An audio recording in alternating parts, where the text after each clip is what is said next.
Hello friends, and welcome back to Gentle Herb Living, where we grow our health and happiness from the ground up.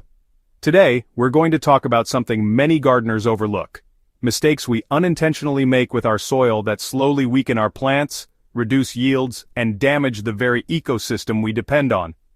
Whether you've been gardening for years or just started a few pots of basil and mint, these insights will help you build soil that stays rich, alive, and nourishing for seasons to come. One of the most common mistakes is overworking or over-tilling your soil.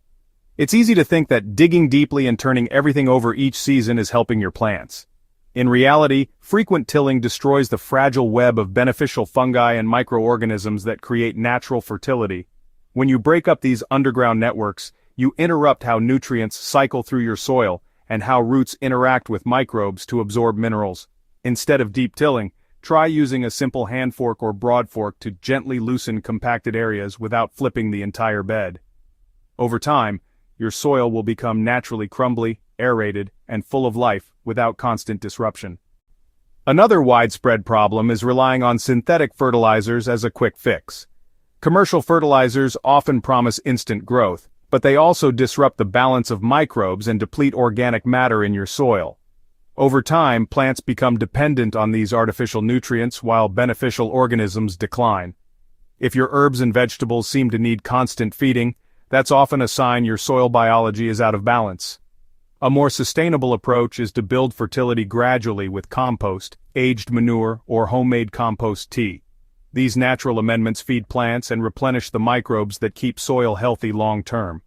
Even sprinkling crushed eggshells or used coffee grounds around your plants can add trace minerals and organic matter that synthetic products can't replicate. So, the third mistake many gardeners make is leaving soil bare between plantings.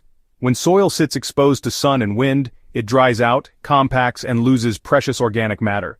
Over time, this leads to erosion and weak, dusty beds that really struggle to hold nutrients or moisture. The solution is simple: always cover your soil. You can use straw, shredded leaves, grass clippings, or even a layer of compost as mulch. If you prefer a living cover, plant a quick-growing ground cover like clover or mustard to protect and enrich the soil during the off-season. Mulching not only prevents erosion but also keeps the soil temperature steady and feeds earthworms and microbes, which in turn feed your plants.